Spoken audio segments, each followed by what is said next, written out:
the Reloop Buddy review. I'm DJ Spiegel Spin, and this is one of my favorite iPad DJ controllers, and in this video, I'm going to show you why.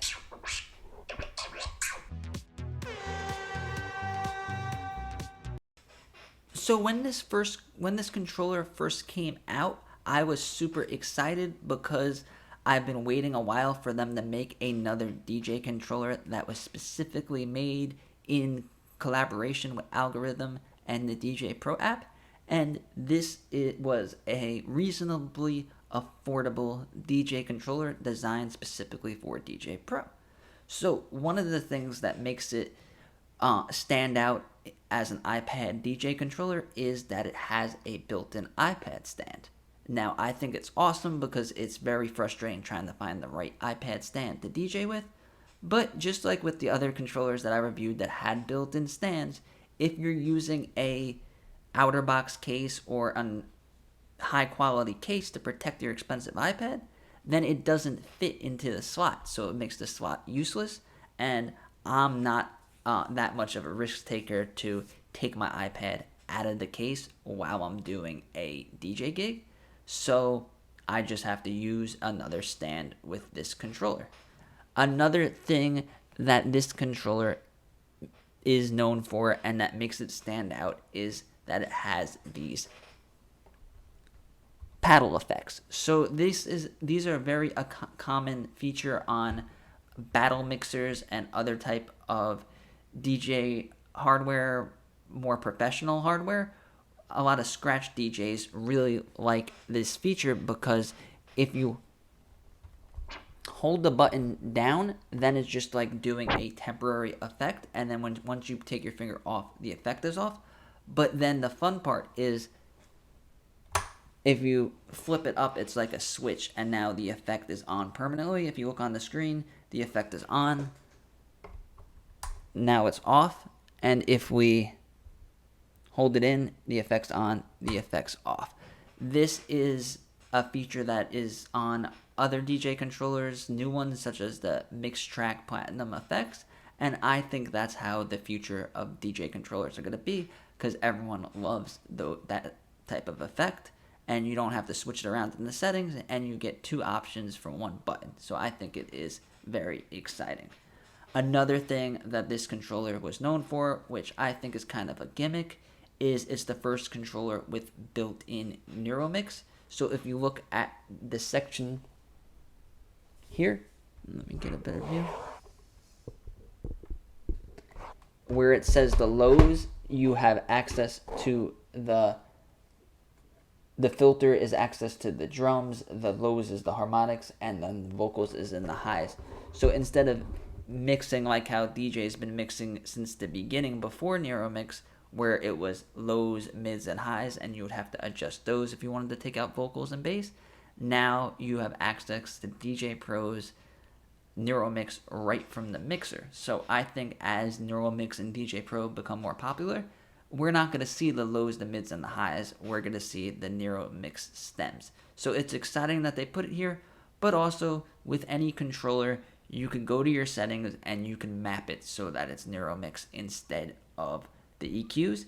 And even right from the app in the mixer section over here, you could change it from EQs to NeuroMix no matter what controller you're using, and then this will control NeuroMix. So it's cool that it's written on there, but like I said, it's kind of a gimmick.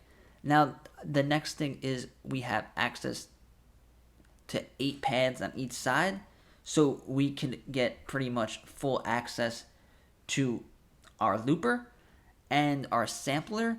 And one thing that they changed with the new update that wasn't there before is these are color-coded pads. So I don't know if you could see it with the brightness, but when you change the color in the app on your cue points, you will be able to see it with the red, green, and blue lights that are built into this controller. Not every controller has the lights behind the pads, but this one does, and it takes full advantage of this pretty cool new feature. What I like to do is I'll put green for when I will start the track, and then I'll put red for when I'll stop the track. So at least I know where to start a track and where to end it when I load it up, and now it makes it even easier to see that it's on the pads. Now, these jog wheels are really good. They're touch-sensitive jog wheels, and stay tuned to the end of the video. I'll do a quick scratch routine, but the combination of these jog wheels and these effects make it very fun to do scratching. Now, one thing that I just think is unacceptable that they didn't include in this controller is there's no input for a microphone. So usually when DJs are DJing, they'll have a microphone. Maybe people like to do karaoke, and it's just great to have a microphone. And for such a new controller at its price range, I think they should have added a mic input. Like even this 10-year-old dinosaur iPad DJ controller has access to a microphone port. So I was just very disappointed when I went to go set up the controller. I'm like, where do I plug in the microphone? So that's one thing that I don't really like. But with the new settings in Djay Pro, you could go to audio device setup, and then you could put the microphone directly into the iPad if you have an adapter that will support it.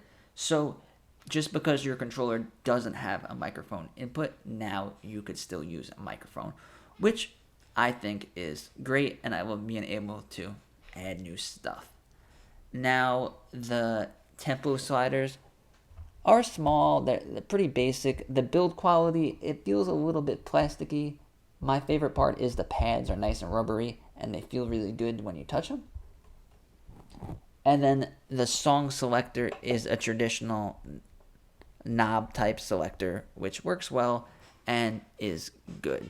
You also have your headphone button, and you could change the effect right here on the app. So if you go over here, you can change which effect is going to be effect number 1, and it's just good so you don't have to go through the menu, and you have access to the parameters. So overall, I think this is a great entry-level controller, but there are other controllers that have more features that you could probably find used that will work with the iPad better. So I think if you already have a DJ controller, maybe if you have like a Pioneer, the DJ 400 or something like that, then just keep it, and you can map in NeuroMix, you can map in whatever you want to the controller, and you don't have to go out and buy a brand new controller. And if you're looking for your first controller and for Djay Pro, then I think this one is good, or maybe hold out until they make another one that has the microphone input, because I just find it very frustrating to not have a microphone input. So thanks for watching. Let me know what you guys think about this awesome DJ controller in the comments. Let me know if you have it, or if you used it, or if you're planning to get one. And thanks for watching. I'm going to be making more tutorials and more iPad DJ controller review videos just like this one. So if you like learning about DJing with the iPad and the future of DJing, subscribe to the channel and give this video a like. Thank you.